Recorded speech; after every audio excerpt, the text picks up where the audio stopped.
Hey everyone, it's Amy Nakos and Candice Day. Hey, we're with the Amy Nakos group. Today, we are going to present to you an entirely new class that we put together. It actually comes with CE credits. Yeah. But if you join us in person. So if you're just watching this video, you don't get CE credits, but you can see what we actually are going to be presenting. Our first presentation is coming up next week. So not only is this practice, but you might find it useful. So because this is our first time, you're going to be with us through the potential hiccups of technology.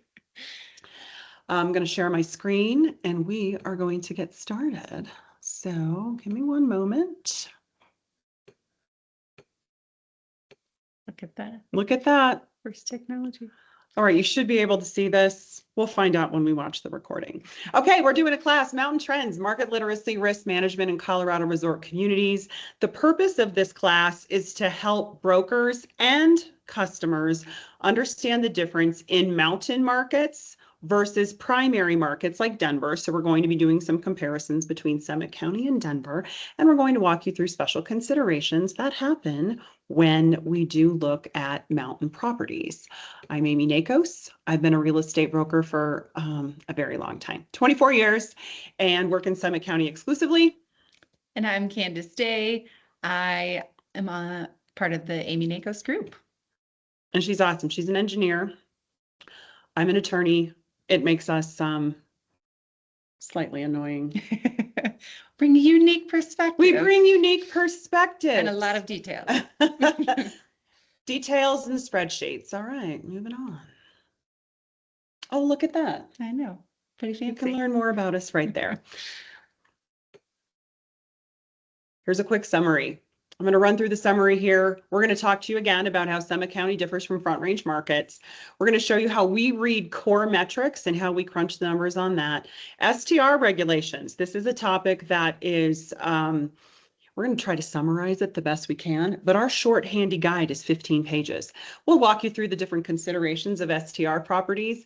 Unique mountain due diligence. What are things about mountain markets that are different from the Denver market, for instance? And we're going to talk through an investor lens for people who are looking to buy properties and get rental income on them. So the other thing you need to know is I'm working the slideshow. So that's a little. All right, average price. Candice, am I doing this or are you? Candice, do that. I'll go ahead and do this. So we looked at the trends all the way back to the 90s in Summit County, where we have data. So you can see some of the downturns of the economy, the cycle that we've been through, and then our most recent cycle in COVID and then since COVID. So one thing we want to share is that overall, since 1993, we've had about 7.5% appreciation annually. So that's pretty good appreciation. Denver has been at 6.25, so we're slightly above the Denver appreciation annually. When we look at just post-COVID, so when we look at 2022 to 2025, we saw an increase of around 12%. Condos went up about 8%, and Denver, and if you want to go to the next slide, we can show Denver, has been about 4%. So very similar trajectories. I think what we're seeing is that the mountain market has been a little bit slower to react to some of these changes and then has also bounced back in different ways. Great. Volume trends. The thing that we always like to talk about with volume trends is just how much smaller our market is than the Denver market is. So for instance, in Summit County, we have total 35,000 properties. That's it. That's the available inventory, period. That's all we have. So Denver has, I don't know, millions? We don't know. A lot. A lot more. A lot. So when we're looking here at the sales count, you can see that our annual sales count recently has been, like let's call it 1,200 to maybe 13, maybe up to 1,400 a year. That's just over 100 a month. So that's how many sales, that's only how many properties we have selling. So we are not a market where we're churning thousands of properties a month. It's about 100 a month. Back at the height, when people were, back in 2003, 2004, we had a lot of new developments and we had more activity back then. maybe about double the volume. Then you'll see in COVID, we were at about the 2,000 number. So that's the trends there. We have about 520 active properties on the market today. Denver has about 9,000. So that will help put into perspective.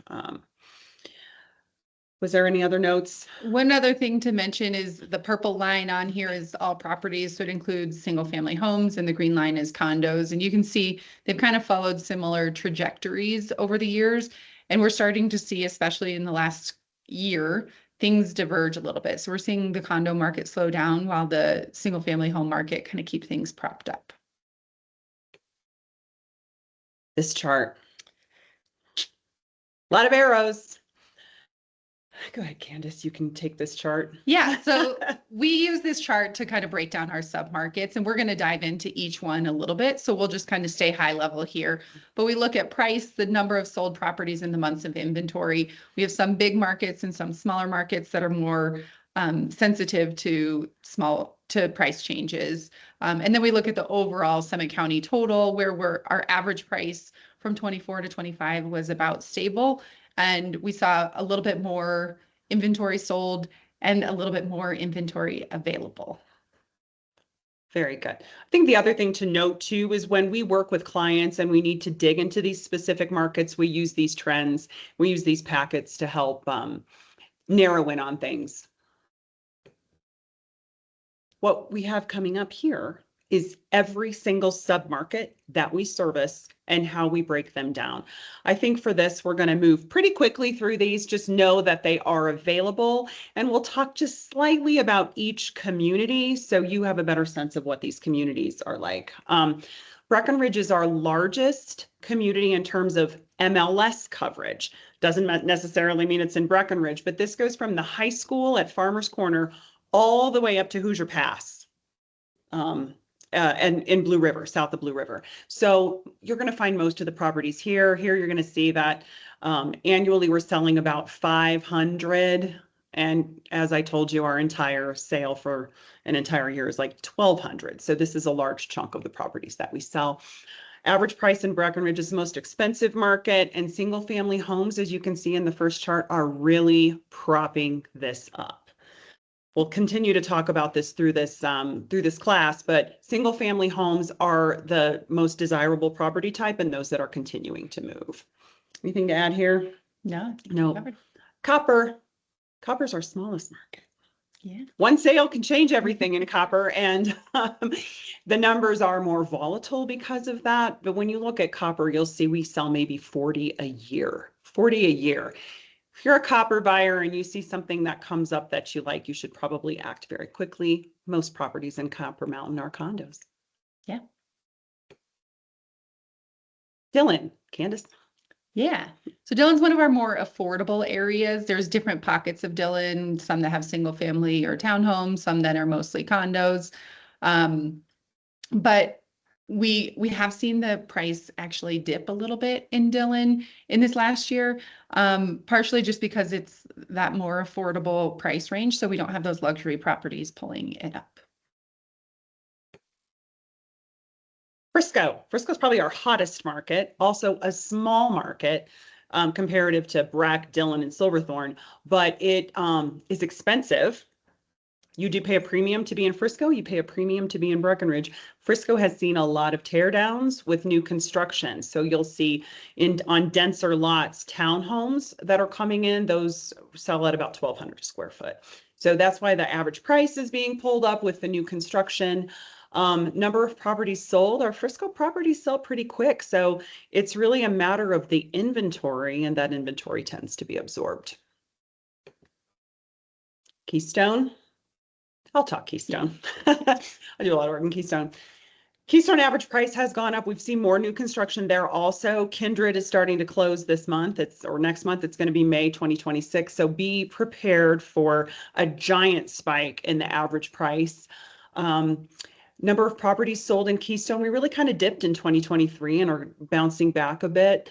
Most of the properties in Keystone are going to be condos. So you'll see that the condos and the single family do trend pretty much the same, because it's pretty much the same line. Silverthorne. Yeah, I'll do Silverthorne. Okay. So Silverthorne has seen a lot of new construction along the Highway 9 area in the past few years. So you've seen that number of properties sold kind of tick up. And then it's kind of coming back down. Silverthorne is a unique area in that there's a couple different areas that make up Silverthorne.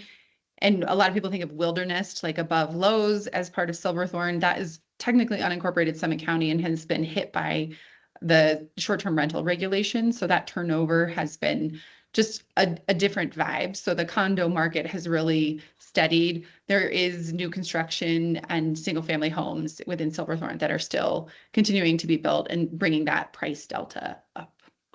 Yeah, you can see the number of properties sold on the condos really dropped in 2025. Summit County, this is our days on market, average discount, months of inventory. These are three metrics that we look at for the strength of the market. So average days on market, this is a really volatile number because it really depends on the amount of inventory that comes in. And we get a lot of inventory in May and June. And so that brings the inventory way up. Then that inventory gets absorbed over the summer. And these numbers are looking at a data point across the year. So note that this is very seasonal. What this will show you is that over time, our months of inventory or average days on market, we're probably at 75 right now. So 2.5 months. Some properties are on the market much longer than that. Others are on the market for a few days. So average 75 days. When we have all the new inventory come on and everything's going to have a 0 days on market, that's going to drop. As that inventory sits, that number goes back up. Average discount, why I think this is important is we have a lot of people who come in and they're just looking for a deal. They want 10% off, 15% off, 20% off, because they're reading the headline saying real estate's crashing and we can get a deal. Well, when you look at this average discount, this is across all of our properties, condos, single family, everything, all of Summit County. You'll see that it's 3% off. 3% off list price is where we're averaging. COVID, people were paying over list price. So about 1% over. So there's no real bargain basement purchases here. Months of inventory, you'll see we go back from 2010 on that. So back in 2010, this is the recession, right? Remember 2008 recession, 9, 10, we bottomed out in 13, but we had 30 months of inventory. And I remember those days. We had 2,000 properties on the market and nothing was selling. Right now, we're at about 5-ish months of inventory. Again, that shifts very seasonally. This summer, we'll see 8 or 9 months of inventory when we get all of the inventory that's in. But overall, this trend is still saying it's a seller's market. We feel like it's a buyer's market in some sectors and a seller's market in other sectors. It's very property specific. STR regulations. All right. All right. Okay. So when you're buying property in the mountains and you want, whether or not you want a short-term rental, it's very important to understand this because the ability to obtain a short-term rental license affects the value of your home. So Candice is going to kind of run this conversation because her and Jennifer, our assistant, created this STR guide. We've included it in here, but we will probably be moving through it relatively quickly. So Candice, I'm going to let you get started on what is the STR landscape in Summit County? What do we have? So we have people that reach out and ask, can I get a short-term rental? And we say, well, maybe. It depends. And it depends on a lot of factors. So we're going to try and walk you through the different levels.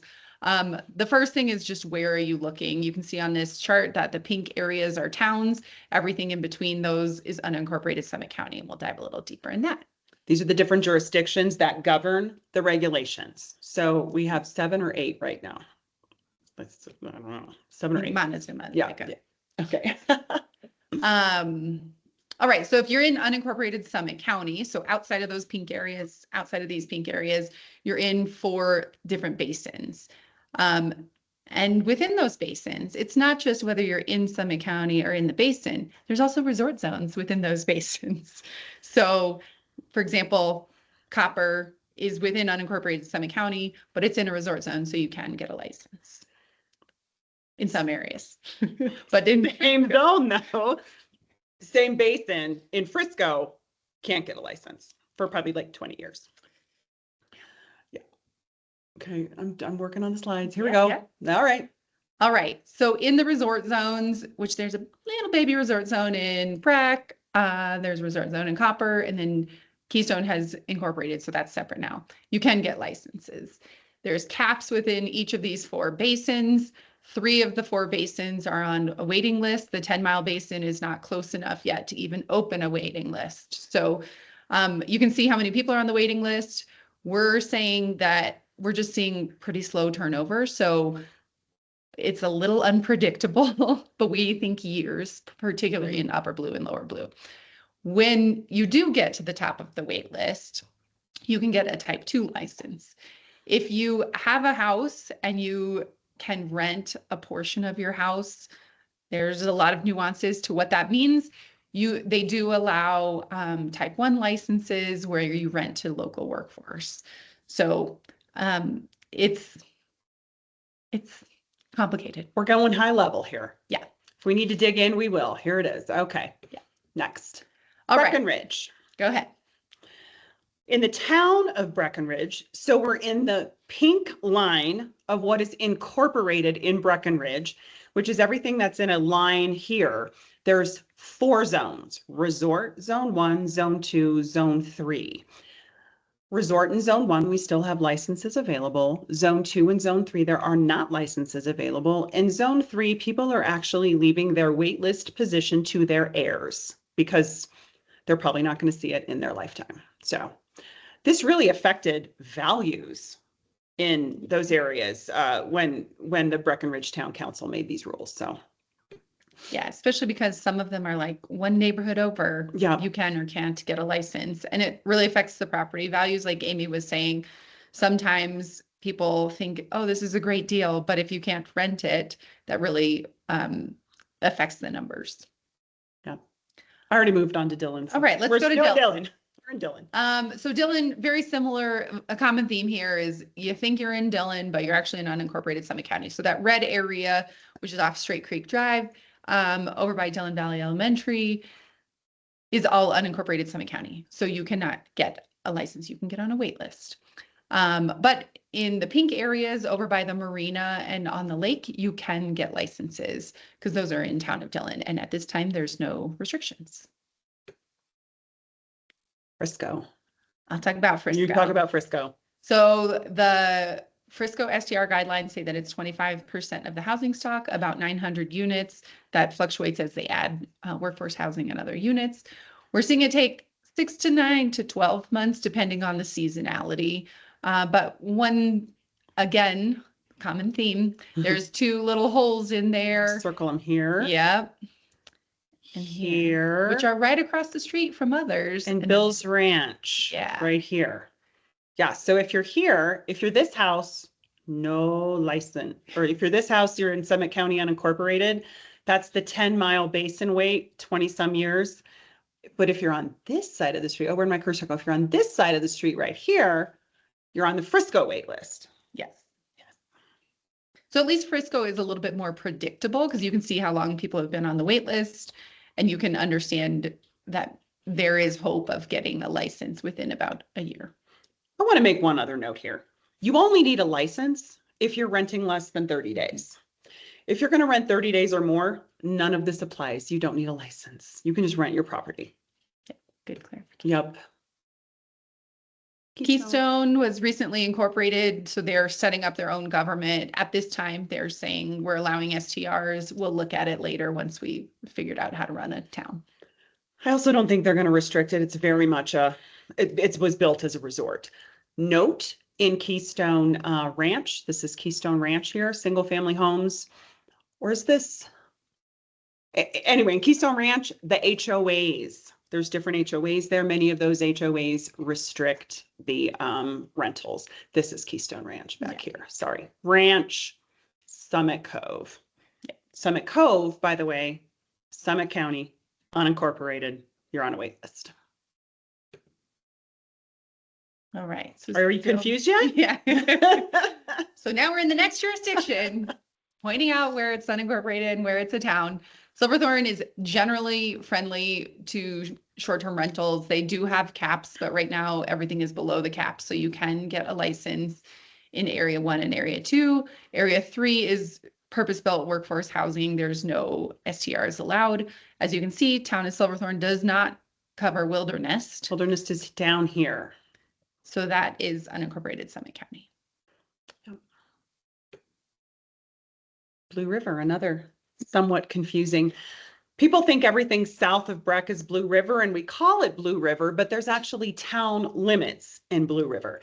Within the town limits of Blue River, which is pink here, you can obtain a short-term rental license because the town does allow it. Everything that is south of this pink zone, which includes Alpine, Breck Sub, North Star, Quandary Village, that is unincorporated Summit County, and you are on a wait list. With people in Breckenridge.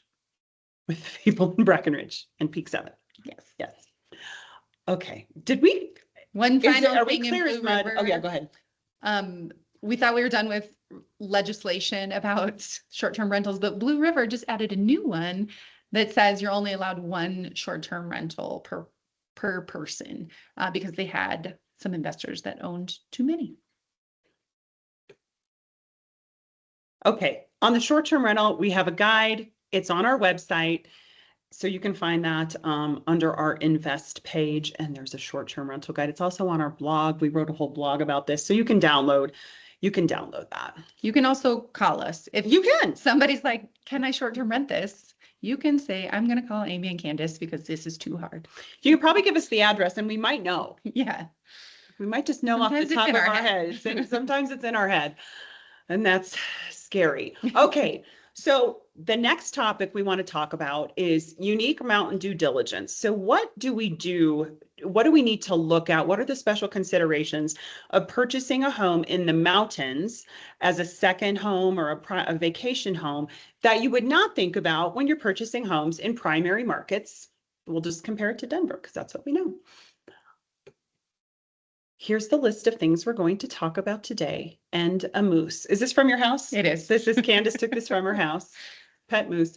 We're going to talk about homeowners associations, insurance, the alpine environment, well and septic, and use patterns. First, homeowners associations. Go for it. All right. Well, we have a little quiz. So I'm going to start with what percentage of properties in Summit County do you think that were sold in 2025 had HOAs? Give you a second. It was 83%.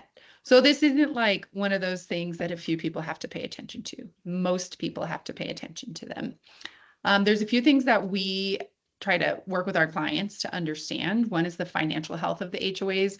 What we've seen in the last few years is insurance has risen dramatically, and we're also seeing some deferred maintenance and just the age of our homes are reaching about 50 years. So we have a lot of capital improvements that are coming due. And so just understanding how well the HOA has planned for them and how well they're positioned to take care of maintenance and to absorb these rising insurance costs and how they are choosing to address them. So whether they're doing special assessments or building it into dues or they have the reserves built up. So we work with our clients to kind of review all these financials, and Amy's going to give an example here shortly of one that we just experienced. A number of examples. Yeah, I'm not sure which one I'm going to give, but. And then we look at the rules. So some don't allow pets, for example, particularly in the Keystone base area, and some only allow parking for one vehicle or two vehicles. So there's some specific rules that are hidden within declarations or bylaws that sometimes you have to dig up and pay attention to. We've talked a lot about special assessments. There's different ways HOAs are handling a lot of this maintenance. But special assessments are real. I'm going to let Amy talk about a couple of her experiences with those. And then rental caps. So certain HOAs, some only allow, for example, 50% of the units to have a short-term rental license. We've seen that in town of Frisco. So even though Frisco allows short-term rental licenses because you've gotten off the wait list, your particular HOA might have additional rules on top of that, or they might not allow them at all. And then insurance renewals, we are seeing, I think in the last 6 months, the HOA documents I'm seeing are our insurance premiums are like renormalizing. They skyrocketed like crazy. And that timing and the cycle of it was really inconvenient when everything was on fire or there was hurricanes. And I think now we're starting to see a little bit of relief, but the insurance has gone up so significantly, and HOAs are really just trying to navigate what that looks like. The last piece that I'm going to touch on is working capital. So sometimes our clients are surprised when they see a bill for 3 months of HOA dues, and they're like, what? I thought the seller was paying for all of this. Well, Amy likes to say this is your gift to the HOA reserves. So it's very common to see 2 or 3 months of working capital due from the buyer at the time of transfer of ownership. So that's something that we like to keep in mind. And then I'll give one example here, and then I'll turn it over to you to give the other examples. But I had a client that was under contract, and then we learned there was some leaking on the decks. That was a surprise. And then we learned, oh, well, it's not just one deck.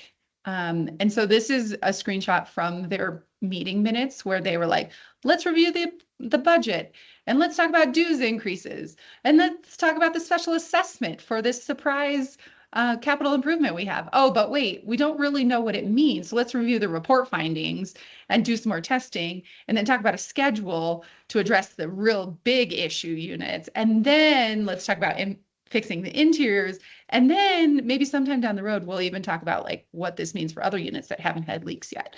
So this is an example of, this was in meeting minutes that if you don't read them, it could just be a surprise. And it's big dollars here. So yeah. I think on the special assessments, we're currently under contract on a property, and the listing agent said, hey, there's a special assessment coming up. It's for $1,660. I'm going to give the numbers. Yes. It's for $1,660 a unit, and it's to replace the roof. And we're like, okay, great. Well, we read into the minutes, and it's to replace one roof of 5, or the total of 5. Yeah. So our client, we went back with our client. We said, well, we just happen to be buying this when you're just starting the roof improvements. There's going to be at least 6,000 more of assessments just to our unit if it's $1,660 a roof. So we're negotiating that as part of the contract. But that's something we didn't know about until we actually got into the due diligence. So we are under contract, we are in due diligence, and we are discovering these things. Have another deal down the road where the buyer, we represent the seller, the buyer had to switch lenders. And the buyer had to switch a lender because of the insurance deductible for water leaks only, which was a certain amount of unit, which threw it over this tolerance that is a rule for Freddie and Fannie financing. So the buyer had to switch to a portfolio lender. So we are seeing that sometimes in order to afford insurance, the homeowners associations are putting more of the risk of the deductible on the owners, but that actually can run you up against a Freddie Fannie rule, which we just learned. And you know what about that? Sometimes the Freddie Fannie rule is enforced and other times they don't even look at it. So you don't know.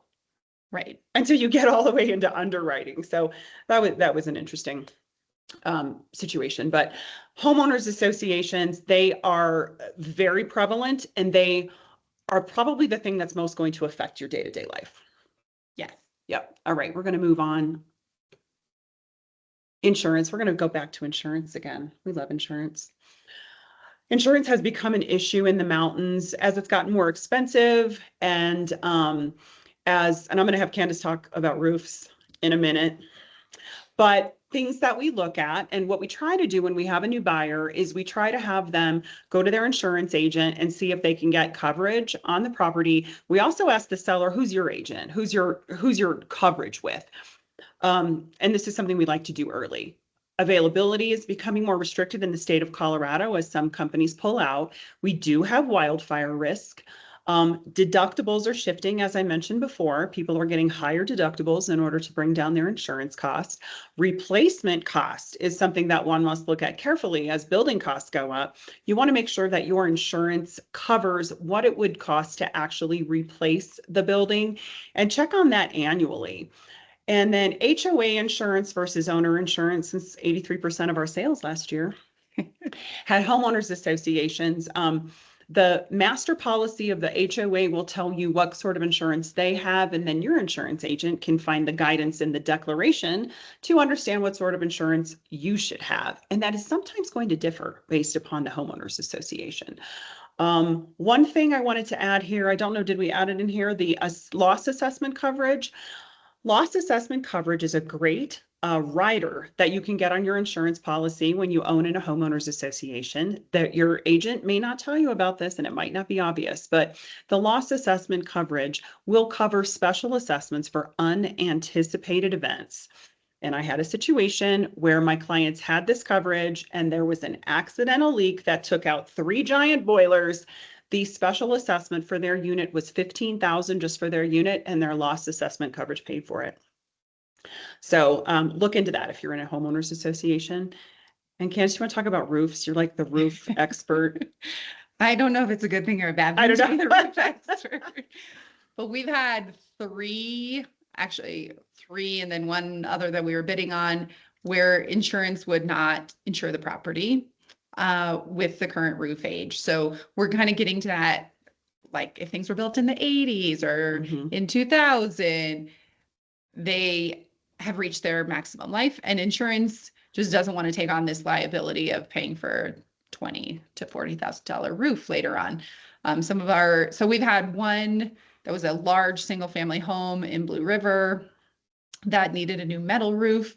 We were able to negotiate it during the contract, but then we learned, oh, we need it done before you close. So we had to get our roofers out there sometimes in April when it's still snowing, and just try to find that magic window in a week to get a new roof. And then we had another one where we also needed a new roof, but it was an unknown at the time. The insurance said, yeah, no problem. And then right before we were about to close, insurance was like, actually, no, we're not going to insure that. So like Amy said, talking to the insurance company early helps us be able to negotiate that during the transaction. Yeah. And I mean, and what we're always negotiating there is the cost of it. Who's paying for it? Where's the money coming from, right? So if the seller doesn't have the upfront cash to pay for it, maybe we're using some of the earnest money, right, to do the roof. That buyer, we had a cash buyer that this happened to, and they didn't have to have insurance to close.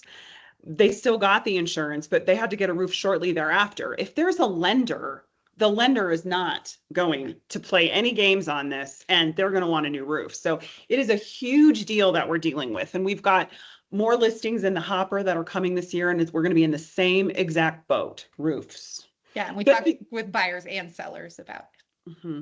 Candice has a good roofer. we give this guy a lot of business. Good to get to know the roofers, because sometimes you need them in a pinch. Yeah, make friends with a roofer, everyone. Alpine environment. I'll let you grab this one, Candice. Okay. Yeah. I'll start with this one. So this is the civil engineer in me that comes out when I look at something like this picture, which was an actual property that we looked at by ourselves and with our clients not that long ago. And this is truly what it looked like. There was a 4-foot dangling icicle that was swaying back and forth in the wind. And there was this ice skating rink right outside the deck. So some things that we have to think about that sometimes our builders don't really think about are like snow loads on the roofs, ice dams, just really thinking about the shade pattern. I had a client that was like, I found a shade map that will show you where the sun is and where the shade is at any time.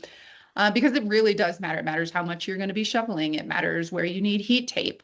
It matters where things are going to melt and what those drainage patterns look like. And sometimes people have thought about it and the drainage is great. And when they don't think about it, it's really hard to deal with later. You said the words heat tape. Do you know most people don't know what heat tape is? Oh, really? Yeah.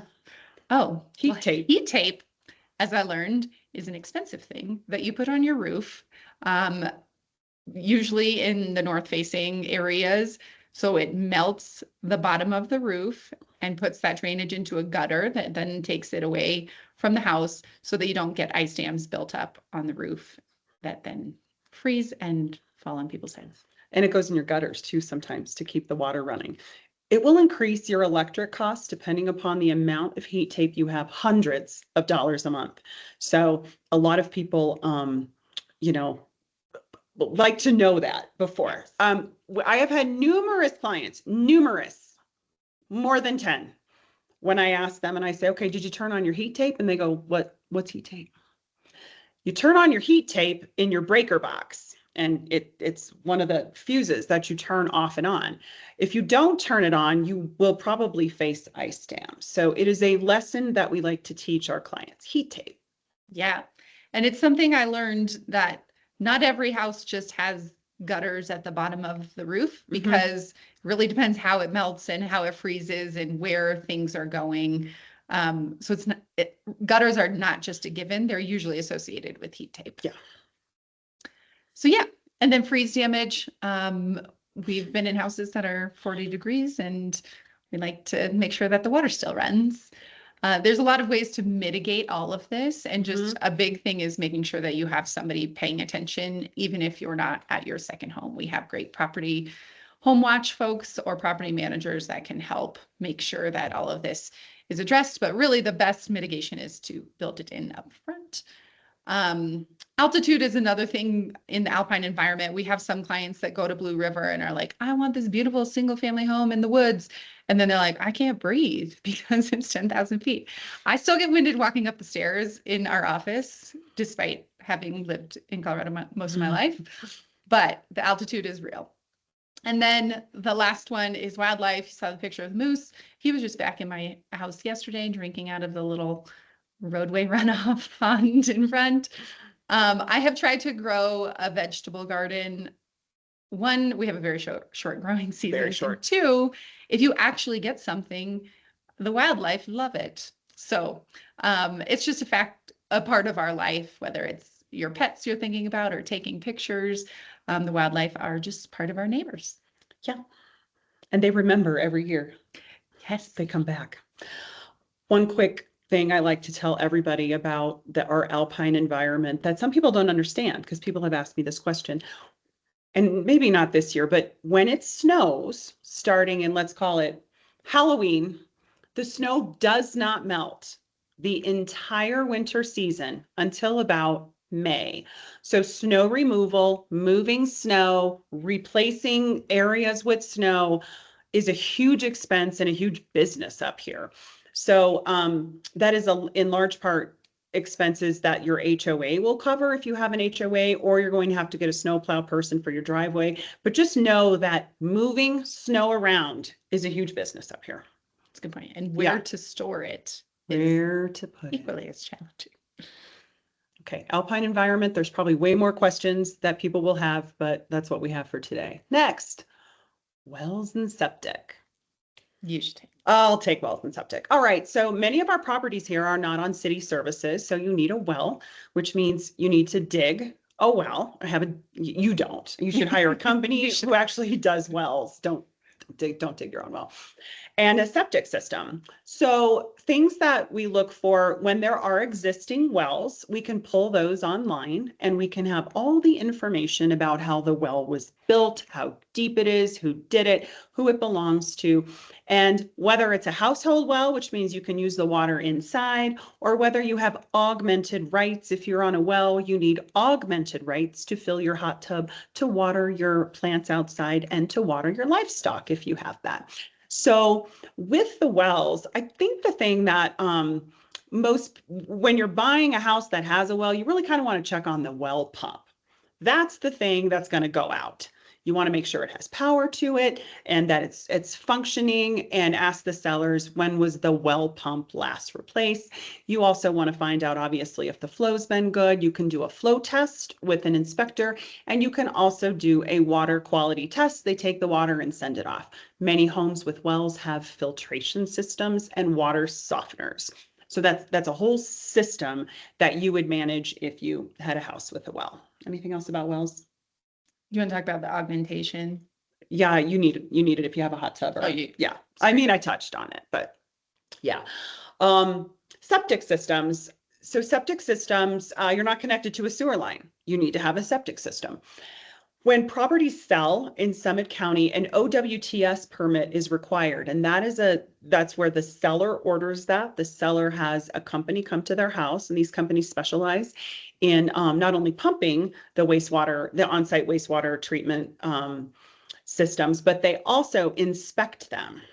Doesn't that sound like a fun job? Anyway, they inspect them to make sure they're working.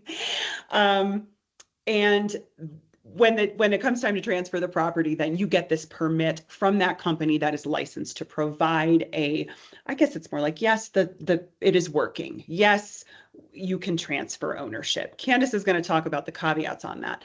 But I forgot. Yeah, you go ahead. Yeah. So we've had a couple with septic systems, and usually the inspection permit comes back as like approved. There's some things checked and the seller's like, here you go, you're good to go.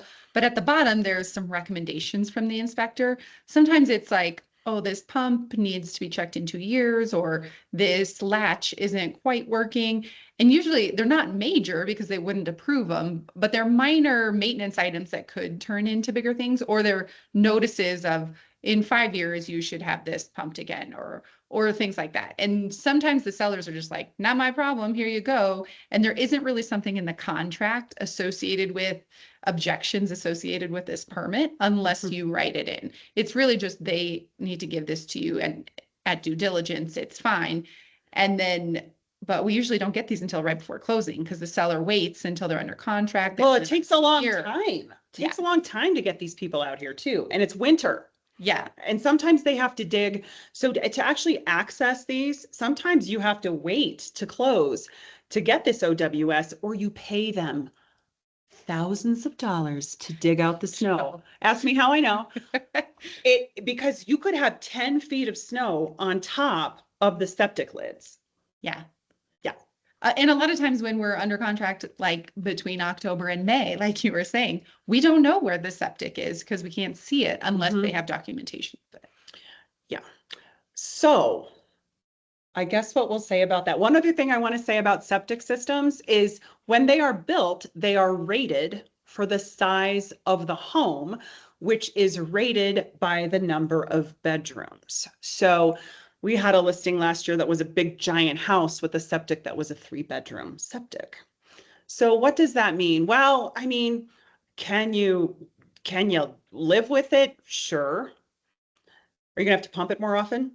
Sure. Does any buyer want to come into a property where they've got 5 or 6 bedrooms in a house and it's only rated for a 3-bedroom? No, they want that fixed. And the cost to expand that septic was about $50,000. Yeah. Not cheap. No, it's not cheap. And it requires excavation, and it requires it to be good weather. So septic systems, just note, if you're doing a deal and you got a septic system, it's hard to get them done in the winter. You just face more liability and risk because there's things you just don't know. Same goes with roofs when roofs are covered in the winter. That was out of order, but all right. Yeah. Go ahead with resort fees and transfer taxes. So we'll start with resort fees, and this is different than HOA fees. There's extra dues that usually are associated with amenities. We see them in Copper and Keystone. And they're sometimes listed as quarterly, sometimes as monthly. So you have to pay attention to what the actual duration is. But an important thing is if you have clients looking on Zillow or other IDX feeds, this isn't a normal feed that comes in. So it's an added cost, and it's a recurring cost that people sometimes miss when they're looking at properties. And then we have transfer tax in Summit County. So, and it's different, not quite as bad as our short-term rental regulations, but slightly different in each of our areas. So we have 1% transfer tax in Frisco on all properties. Some of Silverthorne has 1%, some of it doesn't, depending on when things were built. Copper has 1.5%. Keystone, it's between 1 and 2. Breck, it's between 1 and 2. But unincorporated Summit County, they're strict on short-term rentals, but they don't charge a transfer tax. And really, a lot of these fees go towards workforce housing. Towns, municipalities are building up their workforce housing budget with these transfer tax. Typically, these are paid by the buyer at closing. It's all negotiable. It's all part of the purchase price. So in 2022, I didn't hear of any sellers paying for transfer tax, but now we're seeing a little bit more people splitting and other things. Do you want to talk about the secret developer? I'm going to talk about the secret developer impact fee. The secret developer impact fee is something that is kicking the can down the road. And let me tell you what this is. In Summit County, if you build a house in Summit County, unincorporated, they want you to pay an impact fee for having a new property and how it impacts the community, essentially affordable housing. This is going towards, affordable or attainable housing. However, they have developed an exception or a way that the developer can actually avoid paying the impact fee, which I believe is a 1% impact fee. No developer is going to pay the 1% impact fee when they have this option. Instead, they put a covenant on the property that is a 0.3, so not a third of a percent. I think it may be 0.33 or it could be 0.25. I think it's 0.33 though. It's 1/3 of 1% of the value of the sale price at every sale. And the buyer pays that. So for perpetuity, and I always say perpetuity is as long as the dinosaurs come back. That's how long it is, how long it lasts. In perpetuity, every time that property sells, the new buyer or somebody is covering this impact fee. You know what? Nobody knows about this. The original developer might know. If you're buying it from the original developer, they and their broker might say, oh, there's an impact fee. But you usually find this out when you get the title commitment back. And you're like, oh, hello. We're paying, there's an extra fee that we're paying for that we didn't even know about. Nobody disclosed. So if you have a good local broker and you know that you're buying a newer home, because this is a newer rule, a newer home in Summit County unincorporated, you might be able to contract for this in the beginning to put in who pays what fees. And I would probably check other and say if there's an impact fee that's being paid, it should be paid by this party. So anyway. Yeah. That was a lot of talking about a secret fee, but it's true. Next. So I usually tell our clients when I say, have you ever had a second home before? Have you ever had a vacation home before? And if they haven't, I say, you have purchased primary homes before and you know what you need in a primary home. You know how many bedrooms you need, you know the size of the garage you need. Do you have a dog that needs a fenced backyard? When you're buying a second home, you haven't quite thought through exactly what you need and how you're going to use it. These are the questions that we ask our clients as we go through to help them narrow down the best property for them. What I will say, the usual thing that restricts the search is the budget. If you have an unlimited budget, and an unlimited budget here is like 20 million, maybe 10 million. I know it's ridiculous, right? With an unlimited budget, you can pretty much name your list and we can probably find it for you if it exists. If you don't have an unlimited budget, and most people don't, and don't wait for an unlimited budget to come buy a place here. But these are the things that we ask people to think about, and it helps guide us into finding them the right property. Do you want a short-term rent, long-term rent, or not at all? And as you know, short-term rentals are a lot of our conversation and a lot of what we talk about. Are you going to manage the property yourself if you're renting, or are you going to get a property manager? Are you winter or summer people? Are you entertaining friends, or is it just your family? Ski access is a huge question. Do you want to be ski in, ski out? Can you drive to the slopes? What about a bus line? There are, something to note is within Breckenridge and within Keystone, they have their own resort bus system in addition to our county bus system. So it's important to note that if that's something you are interested in. What amenities are important? Man, some people don't want to pay for a pool. Yeah. Other people want a pool. Some people want a hot tub. Some people don't. Some people want covered parking. Other people don't care. We really like to understand your amenities and pets. We've talked about pets so far. One interesting thing about pets is we do have some complexes in River Run Village that don't allow pets, but most homeowners associations restrict pets to owners only. So if you do decide that you want to have renters and you're going to rent your property for a year, everybody up here wants a rental that's pet friendly, but your HOA is probably not going to allow it. Anything else on? Yeah. With pets, I've had more clients recently that are like, I don't want to be on the third floor because I don't want to walk my dog up and down 3 flights every time they have to go to the bathroom. Or I don't want to be on the second floor because I don't want to schlep groceries up and down stairs. So those are things that are kind of adjacent to pets, but like, as we think about our condo buildings, just access and what's important to you. Yeah, some have elevators, takes it away. Right. Others don't. You're climbing a lot of stairs. There's one complex where I had a listing and it was on the 3rd floor and had 57 stairs. And people would just say, well, are there stairs? And I go, well, 57. I can't read them every time. So that's great for some people and others. Yeah, if you want to work out, my husband would love that. I'm like, yeah. No, I don't like to carry groceries upstairs. That's why you have kids. That's what I say. That's why I have my children. They're going to carry the heavy cases of soda. All right, next, investor considerations. Leading into this, we have many people who come to us and they have seen Instagram posts and they have rented Airbnbs before, and they understand that our properties here have great rental potential. And they do, because we are a resort market and people come here to vacation. Just to give you a sense of the numbers, we have 30 to 35,000 full-time residents and over 4 million ski visitors a year. It is why our community has all of the fantastic amenities that we have and why it's a great place to live. But we're going to talk you through the things that we talk about when we talk with investors or people who want to make money off of their rental.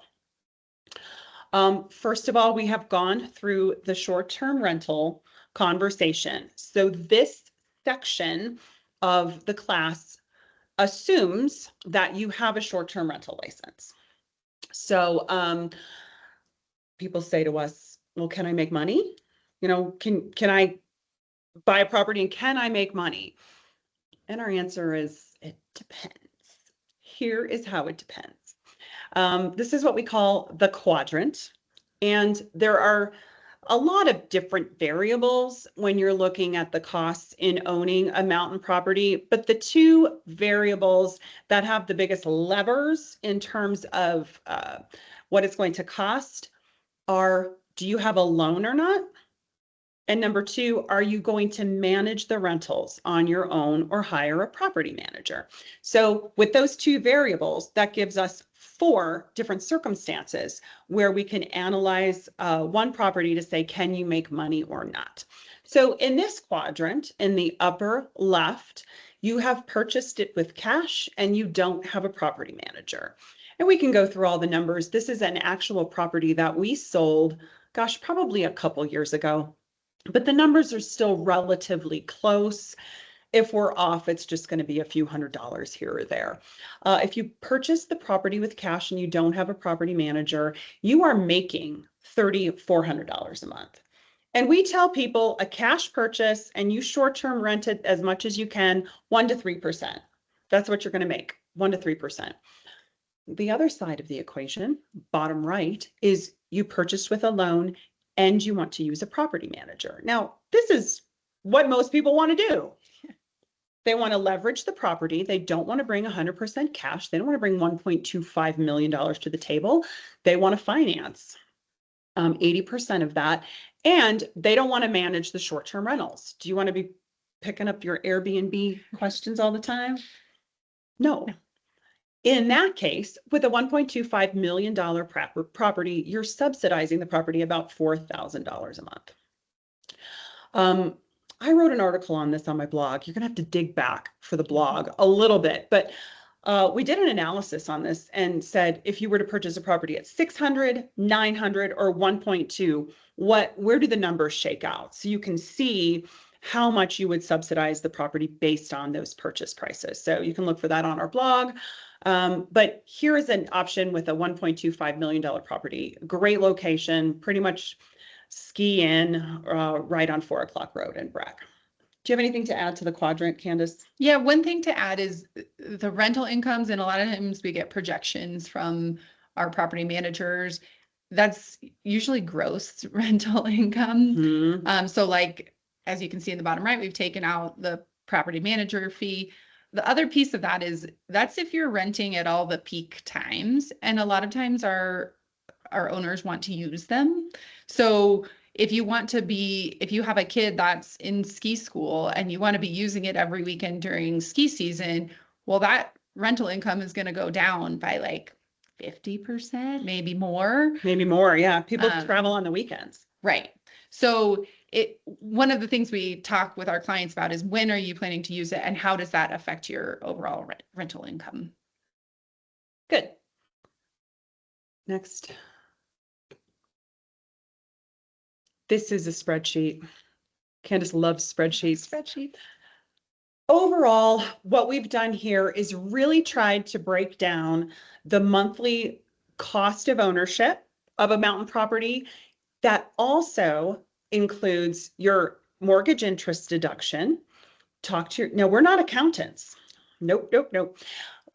Make sure you even have mortgage interest deduction allowed. Maybe you've already maxed that out. And it takes into account appreciation. And I believe it also takes into account depreciating? I don't think this is depreciating now. We don't have depreciation in here.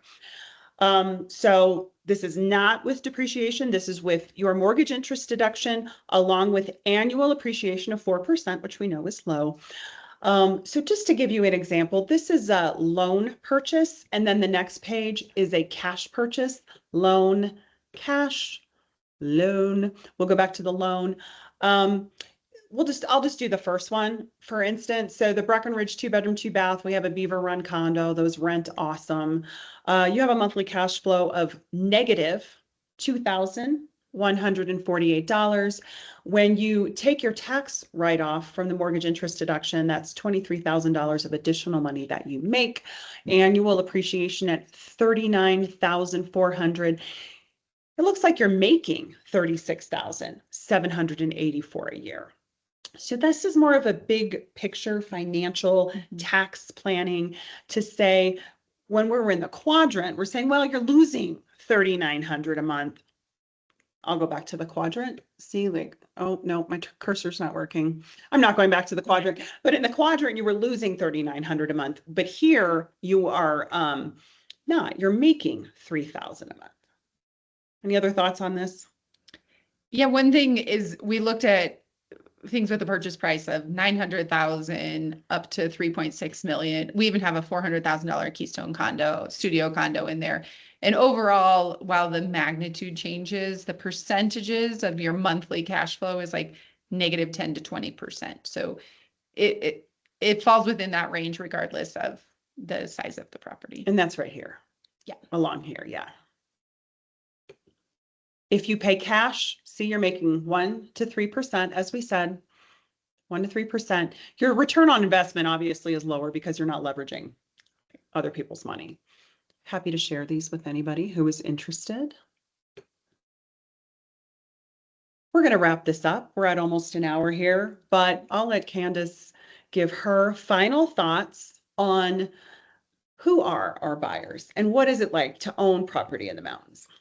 Yeah, we have some folks that come to us and say, I want a short-term rental. My budget is $400,000 and I want a cash flow. And we're like, here's the numbers that we just showed if you have a property manager and you're financing. And they say, who would ever do this? Why would anybody do this? And this is a little summary of why people do it.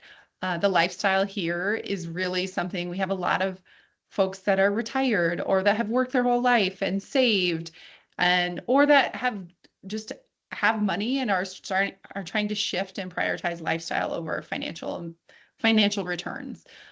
So there's a lot to do in Summit County. There's a lot of people that visit, like Amy said, whether it's skiing in the winter or biking or hiking or playing on the lake in the summer. There's a lot to do in Summit County. And so we see that there are people that are willing to pay these numbers and pay these prices. And we have a limited supply, but we still are seeing a demand of people that want to purchase here. What else do you want to add? I don't know. I think you kind of covered it. Okay. We have demand from not only the Front Range in Denver, but from really all around the country. When we look at the breakdown of buyers, most of our buyers are from the Front Range. the large majority of them. When I say Front Range, I mean Denver Front Range, so Colorado Springs up to Boulder. But we do have a lot of buyers from Texas.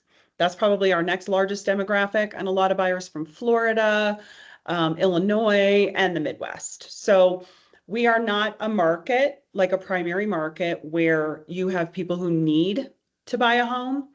We have people who want to buy a home, and I compare it to fine wine, fur, and sports cars. Do you need it? No. Do you want it? Yes. And so it ends up being a lifestyle decision and oftentimes a family legacy, because if you are working with high net worth individuals who are looking to plan their legacy, putting real estate in their trust and in their portfolio is a way to transfer wealth to their heirs in the future, without large tax consequences. So we see that too. Our next slide asks if there's any questions. So because this is a video recording, you should put your questions in the chat, send us a comment, or reach out to us directly, and we'd be happy to answer the questions. And we'll take any feedback. Yeah. This is our first run through. Yeah. Is this helpful, or are there other things that you want to know? What did we miss? What are your burning questions? Anyway, we look forward to seeing you next time. Yeah. Thanks All for right. joining us. Thanks for joining.